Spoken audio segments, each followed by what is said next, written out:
Assalamualaikum warahmatullahi wabarakatuh. Nama saya Raditya Ilham Nugraha dari Program Studi Sains Informasi Geografi Angkatan 2021.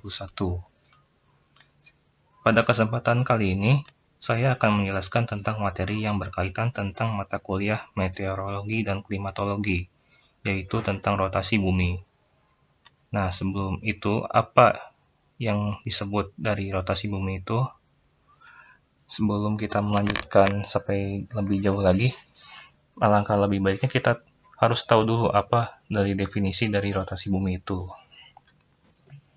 Gerak rotasi bumi adalah gerak bumi mengitari porosnya sendiri.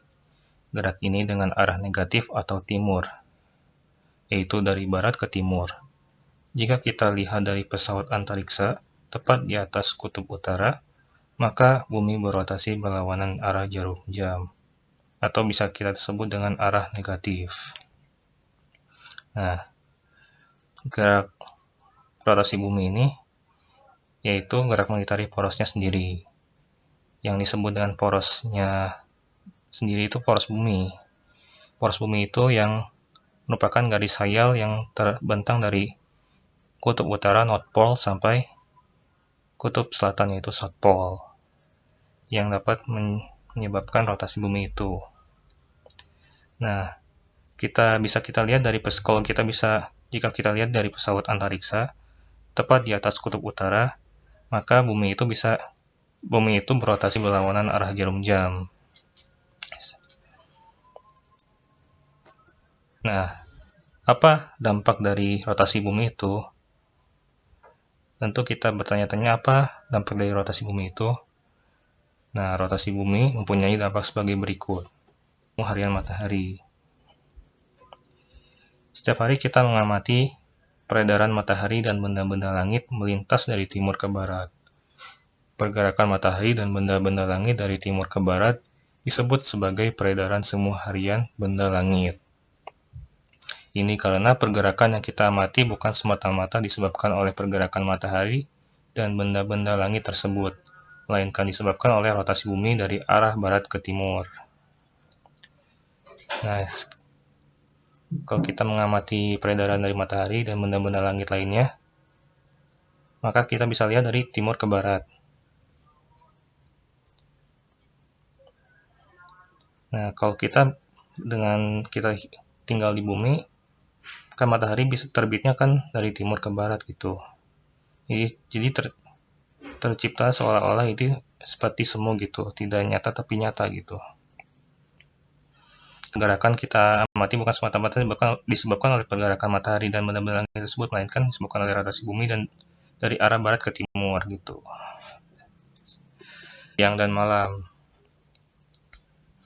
Belahan bumi yang terkena sinar matahari mengalami siang. Sebaliknya yang tidak terkena sinar matahari mengalami malam.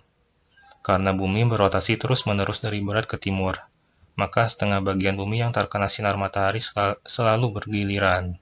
Dengan kata lain, pada suatu tempat dalam sehari selalu terjadi pergantian siang dan malam. Jadi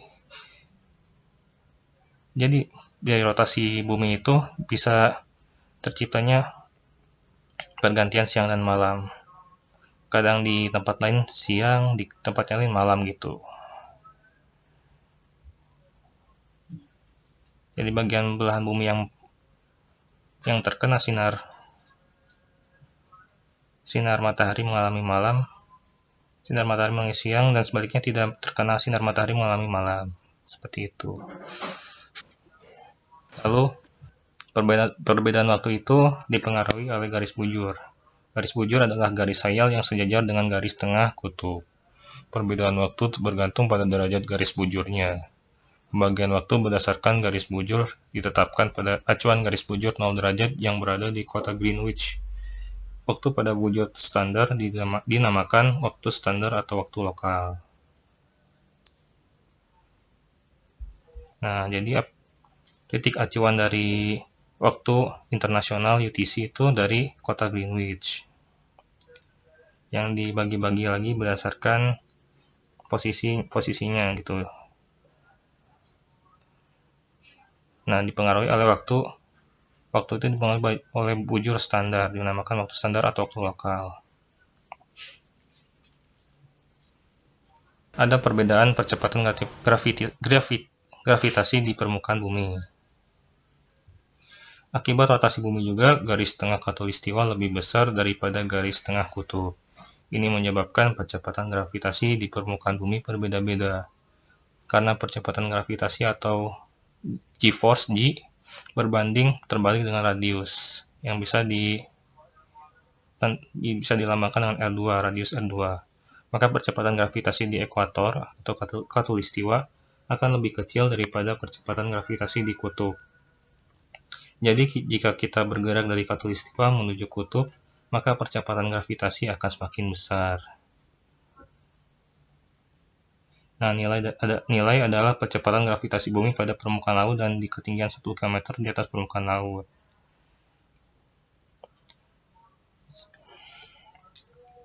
Gambar pembelokan arah angin yang disebabkan oleh rotasi bumi. Arah angin tidak persis searah dengan arah gradien tekanan, yaitu dari daerah isobar tekanan tinggi ke isobar tekanan rendah, yang dilambangkan dengan garis patah-patah pada gambar tersebut yang tadi. Ini disebabkan oleh adanya efek gaya Coriolis pada angin. Gaya Coriolis bukanlah gaya sebenarnya, melainkan gaya semu yang timbul akibat efek dua gerakan, yaitu gerakan rotasi bumi dan gerakan benda relatif terhadap permukaan bumi. Gaya Coriolis makin besar dengan bertambahnya lintang tempat dan di ekuator, yaitu pada lintang 0 derajat. Gaya Coriolis semakin kecil. Gaya ini menyebabkan pembelokan arah angin ke kanan di belahan bumi bagian utara dan ke kiri di bumi belahan selatan. Perubahan lintasan angin disimpulkan oleh Buys-Ballot. Disebut hukum Buys-Ballot yang berbunyi sebagai berikut. 1. Udara atau angin bergerak dari daerah bertekanan tinggi ke daerah bertekanan rendah. 2. Di belahan bumi bagian utara, angin berbelok ke kanan dan di belahan bumi selatan, angin berbelok ke kiri. Dampak dari rotasi bumi yaitu pembelokan arus laut. Arus laut muncul karena angin yang bertiup di permukaan laut. Seperti halnya angin, arus laut juga bisa berbelok akibat rotasi bumi. Arus laut dipaksa membelok ketika sampai di belahan bumi utara atau selatan. Pembelokan arus laut ke kanan terjadi di belahan bumi utara, sementara pembelokan ke kiri terhadap di bumi belahan selatan, bagian selatan. Bisa dilihat lebih jelas di gambar di atas.